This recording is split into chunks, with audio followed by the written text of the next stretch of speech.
Welcome FPL managers, my name's FPL Plug and today we're going to be talking about my horror show of a game week in game week 7, how I'm going to look to rectify that going into the coming game weeks with my transfer strategy, who you should be looking to bring in maybe game week 8 and going forwards, and what my current chip strategy is going into the next few weeks.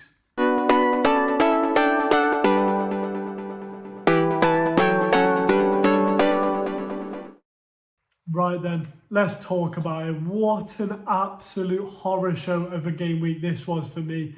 Honestly, I haven't even been able to touch FPL in the last few days. It was so bad. I think I went from around 500 and something thousand and more than doubled my rank last week to about 1.2 million in the world. So we've got some absolute graft to be going on with this week. But let's have a quick look at how the team did so badly. And to be honest, I know FPL is, I would say, about 80% a game of skill, but you do have to have that 20% of luck. Looking at this team, that looks like a very strong, in my opinion anyway, FPL team. Especially in the last few years, those players would do very well. But the double Arsenal defence getting 2 points each is so disappointing against the Southampton team. Pedro Porro also getting 1 point, Gvardiol getting 1 point, both of them conceding so many goals and not creating anything going forwards. Even though Porro still looks very attacking, Gvardiol just doesn't look the same when Kyle Walker's not on the pitch. And then we go on to my absolute monster hauls, Mo Salah with 3 points and Morgan Rogers also with 3 points. Obviously that is sarcasm, very disappointed in both of them. Mo Salah had a very clear-cut opportunity that he could have easily scored. A different day he scores that chance. Semenyo only 2 points against Leicester, also very disappointed. Smith Rowe was the only player I'm going to let off because I knew that he wouldn't be putting up any amazing numbers for me this week against Man City. Brian Mbeumo though, very happy with him. He's basically essential. I've been saying this for a few weeks now. If you do not have Mbeumo, go and buy him right now. He's scoring every single game on penalties for Brentford. You can't get much better, really. Then my captain, blanking, Erling Haaland with 2 points for the second week in a row. It's getting close to the time that we're going to sell him, but I don't think we're selling Haaland. I think he's just out of form at the moment. And with Rodri not in the team, Man City just figuring out what they need to do. They've got some very favourable fixtures coming up, so hopefully they can sort it out. And then Dominic Solanke with just the 1 assist. I was hoping for a bit more from him that game, but at least he did get that assist. He looks like he's holding up and passing play more than maybe getting an opportunity to score. So after this good fixture run for Spurs, maybe he's someone that I move off of on a wild card. But for now, I'm happy with Solanke. So overall, the team on paper looked really good for last week, bar Emil Smith Rowe, but we did get very unlucky with a lot of the players. So let's have a look at the transfer strategy that I'm going to be using going into the next couple of weeks. And before we can start talking about specific transfers, let's have a look at my current game week 8 team, or the bus team as FPL people call it in the community. Basically that means that if you get hit by a bus, that will be your team going into game week 8. I know, not a bit of a morbid reference, but I find it fun nonetheless. So we've got David Raya in goal with Gabriel, and then Gvardiol, Pedro Porro making up the defence. Then we've got Salah, Mbeumo, Rogers, Semenyo and Smith Rowe, and then Haaland and Solanke. And on Fantasy Football Hub, it actually wants me to captain Salah. It looks like he's got the best predicted points out of everyone this week, but I probably will be sticking with Haaland because that Wolves team are just looking so bad at the moment. So the one glaring area for me that is bad about this team is that Emil Smith Rowe and Semenyo both have fairly difficult fixtures.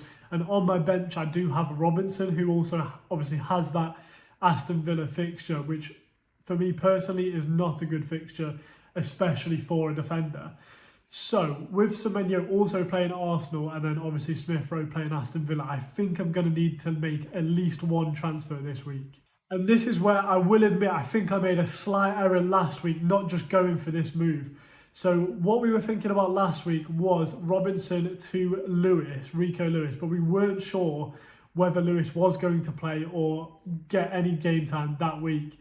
We were looking for or watching for leaks in my live stream. We didn't get any, unfortunately, for Man City. But to be honest, Rico Lewis just looks very nailed on in that team right now. Obviously, I'll bring him into my team and he will get benched and score probably a one-pointer. But Rico Lewis, with Man City's fixture run, I think I just need to bring in now, bite the bullet. Robertson is only going to cost me 0.1 million because I can still sell Robertson for 4.6 million. And then Rico Lewis I can buy for 4.7 million. But I will be keeping on top of the price changes just in case any of that does change. So as you can see here now to my right, this would be the team going into game week 8 if I did make those transfers. And obviously, as you look at it now, it looks like the team's gotten worse. But Lewis is not very highly rated by the AI tool. And I think this is just due to the minutes risk for a player like Rico Lewis. But like I was saying, if I personally believe that Rico Lewis's minutes are fairly secure, obviously he could definitely get a bench in here or there, then I'm happy playing Lewis there, and hopefully he does score very well and hopefully better than the 2.6 predicted points that he does have. However, if he does get benched, I'll just bite that bullet and hopefully he won't come on for a stinky one-pointer and then Emil Smith-Rowe would come in.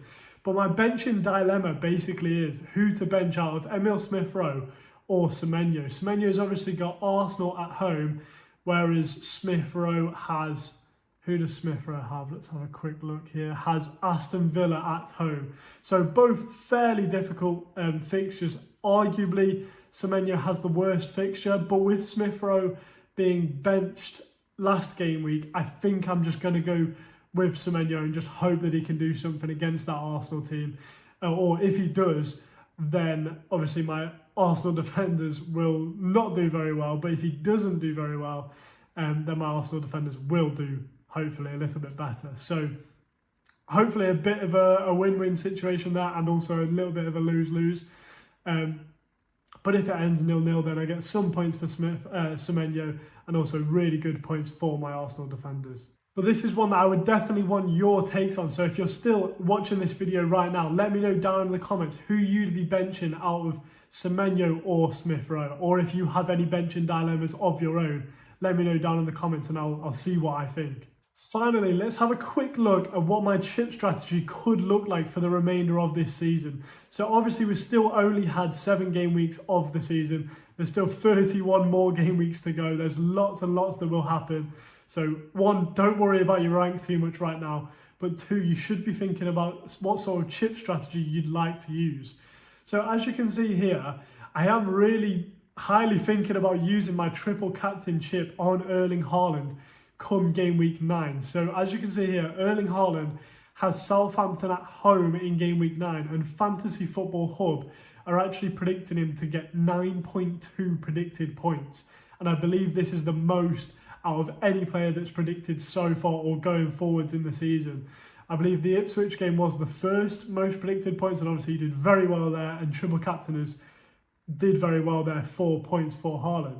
So if I do see him do well against Wolves this week and Man City are looking a little bit more sort of set up correctly for Haaland to score goals, then I probably will be hitting that triple captaincy chip. And then for the likely 2 game weeks that we will get that are double game weeks, I can then just look to use my free hit and my bench boost going into those double game weeks. But do let me know down in the comments if you've still got your triple captain, which week are you looking to use it, and would you use it in game week 9 on Erling Haaland with this lovely fixture? And then last but not least, when will I be using my wild card? So I didn't use it in game week 6 or 7. It worked out for me in game week 6. It really didn't work out for me in game week 7. So I'm looking at, I've kind of missed my window to wild card earlier. So I think the upside for me now is just to stick with the team I've got, make my free transfers, and then wildcard into game week 12. Because when I'm on that wildcard in game week 12, the fixtures do swing, and the main people that I'm going to be looking to bring in on that wildcard to take advantage of their really good fixture swing is Cole Palmer, because Chelsea's attacking games look really, really good. Saka, or I can maybe go for a Havertz if I feel like Havertz has got the higher ceiling than Saka come game week 12. But that Arsenal attacking fixtures also look really, really good after game week 12, after they've just come off their really bad run of free fixtures. So I don't have to own Saka for those fixtures, but I can own him going into game week 12 and onwards. And then also Aston Villa. I can maybe get an Aston Villa defender. Think about Ollie Watkins versus Erling Haaland. If Erling Haaland really isn't firing with Rodri not in that team, I could drop him all the way down to someone like Ollie Watkins for their really, really good fixture run. And then I can just have a really good overall team for game week 12. And I think that's the most likely time I will look to wildcard, because you can save your wildcard all the way up until game week 19, but I think game week 12 is the most optimal for me right now. So just to explain a little bit about the game week 19 wildcard sort of deadline, in FPL you get 2 wildcards. So one is up until game week 19, and then the second one you can use from game week 19 all the way up until game week 38. So for me personally, I like to hold it as close to that game week 19 deadline as possible, or I think is optimal. And then it gives me a long sort of time after that wild card that I can then delay my next wild card and sort of use that wild card maybe going into a bench boost, into a double game week, something like that. Or if my team looks really, really bad come, say, game week 20, 25-ish, then I can just hit that wild card button and be good for the rest of the season.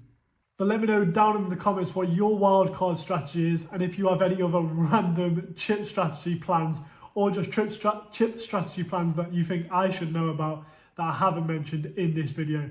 But thank you very much for watching all the way until the end. If you do like this content, please do drop a subscribe and also a like if you enjoyed this specific video. I will have another video coming out next week on my finalised transfer plans and any other thoughts that I have going into game week 8. But thank you for watching today's video.